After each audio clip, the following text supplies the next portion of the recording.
ನನಗೆ ಪುನೀತ್ ನೋಡಿದಾಗ ಅಯ್ಯೋ ಪಾಪ, ತೊಲಗಿಸಿ ತೊಲಗಿಸಿ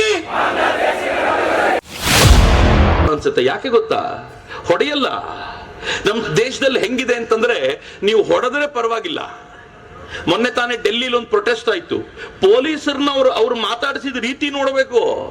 ನಂಗೆ ಬಹಳ ಬೇಜಾರಿನ ಸಂಗತಿ ಏನು ಅಂತಂದ್ರೆ, ನಾನು ವೇದಿಕೆ ಮೇಲೆ ಭಾಷಣ ಮಾಡಿದ್ರೆ ಪೊಲೀಸರು FIR ಮಾಡ್ತಾರೆ.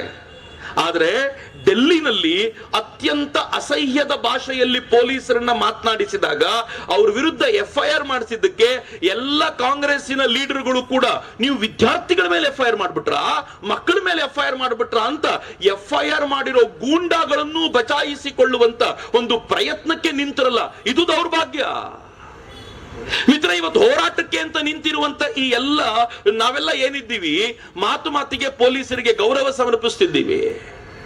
ಅವನು ಶುರು ಮಾಡ್ತಾನೆ 3 ಬಾರಿ ಚಪ್ಪಾಳೆ ಹೊಡೆಸ್ದ ಪೊಲೀಸರಿಗೆ. ಯಾಕೆ ಚಪ್ಪಾಳೆ ಹೊಡೆಸ್ದ ಅಂತಂದ್ರೆ, ನೀವು ನಮ್ಮವರು ಕಂಡ್ರಪ್ಪ, ನಮ್ಮ ಇತಿಹಾಸಕ್ಕೆ ಸೇರಿದವರು, ನಮ್ಮ ಸಂಸ್ಕೃತಿಗೆ ಸೇರಿದವರು ಅನ್ನುವಂತ ಪ್ರೀತಿಯ ಕಾರಣಕ್ಕೆ. ನಿಮ್ಮ ಹತ್ರ 48 FIR ಅವನು ಮಾಡಿಸಿಕೊಂಡ ನಂತರವೂ ನಿಮಗೆ 3 ಬಾರಿ ಚಪ್ಪಾಳೆ ಯಾಕೆ ಅಂತಂದ್ರೆ, ನಾಳೆ ಅಕ್ರಮ ಬಾಂಗ್ಲಾ ವಲಸಿಗರು ಇಲ್ಲೇನಾದ್ರೂ ದೊಡ್ಡ ಮಟ್ಟದ ಸಭೆ ನಡೆಸಿದ್ರೆ ಅವ್ರು ನಮ್ಮ ತರ ಶಾಂತಿಯುತವಾಗಿ ಮಾಡಲ್ಲ. ಪಕ್ಕದಲ್ಲೇ ಕಲ್ಲು ತುಂಬಿರುವ ಲಾರಿ ತಂದು ನಿಲ್ಲಿಸ್ಕೊಳ್ತಾರೆ. ನಿಮ್ಮನ್ನು ಅಟ್ಟಾಡಿಸ್ಕೊಂಡು ಹೊಡೆಯುವಾಗ ಆಗ ನಿಮ್ಮ ರಕ್ಷಣೆಗೆ ಬರೋದು ಮತ್ತೆ ಕೇಸರಿ ಹಾಕಿದ ನಾವುಗಳೇ. ಇದು ಇಲ್ಲಿ ಅಲ್ಲಿ ಅಲ್ಲ, ಈ ದೇಶದಲ್ಲಿ ಎಲ್ಲೆಲ್ಲಿ ಹೋರಾಟ ನಡೆದಿದೆಯೋ ಆ ಹೋರಾಟ ನಡೆಯುವಾಗ ದಾರಿ ತಪ್ಪಿದ ಹೋರಾಟವನ್ನ ರಕ್ಷಣೆ ಮಾಡಲಿಕ್ಕೆ, ಆ ಹೋರಾಟವನ್ನ ಸರಿದಾರಿಗೆ ತರುವಂತ ಪ್ರಯತ್ನ ಯಾರಾದ್ರೂ ಮಾಡಿದ್ರೆ ಅದು ಕೇಸರಿ ದಾರಿಗಳೇ ಅನ್ನೋದನ್ನು ಮರಿಬೇಡಿ ಮಿತ್ರರೇ.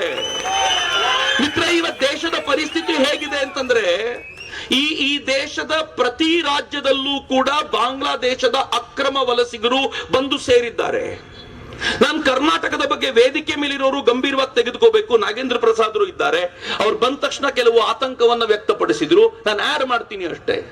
ಕರ್ನಾಟಕ ಬಹಳ ದೊಡ್ಡ ಕಾಲೇಜುಗಳು, ನಾನು ಯಾವ್ಯಾವ ಕಾಲೇಜು ಅಂತ ಹೆಸರು ಹೇಳೋದಿಲ್ಲ, ಪೊಲೀಸರಿಗೆ ಗೊತ್ತಿರಲ್ಲ ಅಂತ ನಾನೇನು ಅನ್ಕೊಳ್ಳೋದಿಲ್ಲ.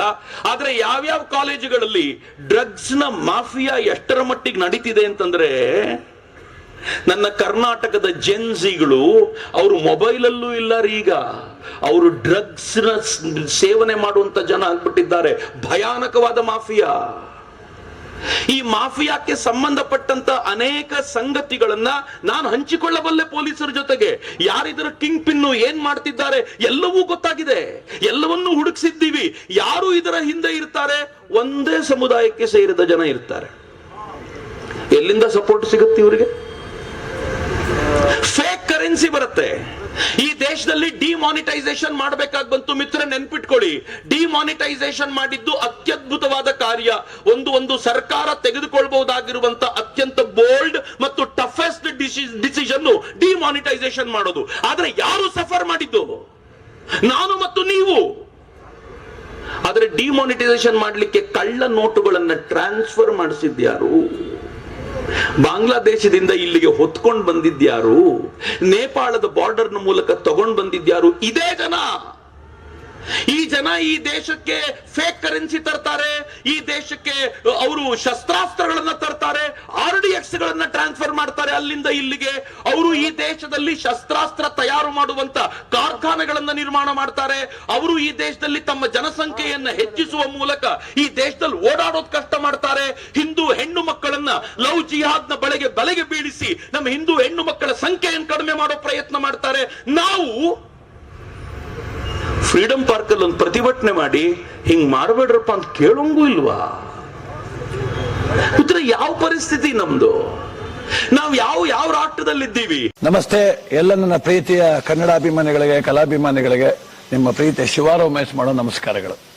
ಕೋಲಾರದ ಸಮಸ್ತ ಬಂಧುಗಳು, ಕರ್ನಾಟಕದ ಎಲ್ಲ ಕಲಾಭಿಮಾನಿಗಳು, ಕನ್ನಡಾಭಿಮಾನಿಗಳು ಈ ಐಡಿಯಾ ನ್ಯೂಸ್ ಚಾನೆಲ್ನ ಸಬ್ಸ್ಕ್ರೈಬ್ ಮಾಡ್ಕೊಳ್ಳಿ, ಬೆಂಬಲಿಸಿ, ಆಶೀರ್ವದಿಸಿ, ಆನಂದಿಸಿ, ವಿವೇಚಿಸಿ, ವಿಚಾರಿಸಿ. ಐಡಿಯಾ ನ್ಯೂಸ್ ಚಾನೆಲ್ಗೆ ತಾವೆಲ್ಲರೂ ಕೂಡ ಚಂದರ್ರಾಜ್. ಧನ್ಯವಾದಗಳು. ಎಲ್ಲರಿಗೂ ನಮಸ್ಕಾರ. ನಮ್ಮ ಐಡಿಯಾ ನ್ಯೂಸ್ ಚಾನೆಲ್ ಸಾಮಾಜಿಕ ಕಳಕಳಿ ಇರತಕ್ಕಂತ ನ್ಯೂಸ್ ಚಾನೆಲ್. ಹಾಗಾಗಿ ದಯವಿಟ್ಟು ಈ ನ್ಯೂಸ್ ಚಾನೆಲ್ ಅನ್ನ ಎಲ್ಲರೂ ಸಬ್ಸ್ಕ್ರೈಬ್ ಮಾಡ್ಕೊಳ್ಳಿ ಪ್ಲೀಸ್. ವೀಕ್ಷಕರೇ, ಇಂತಹ ವಿಡಿಯೋಗಳು ನೋಡಬೇಕಾದ್ರೆ ಐಡಿಯಾ ನ್ಯೂಸ್ ಅನ್ನ ಸಬ್ಸ್ಕ್ರೈಬ್ ಮಾಡಿ, ಶೇರ್ ಮಾಡಿ, ಲೈಕ್ ಮಾಡಿ.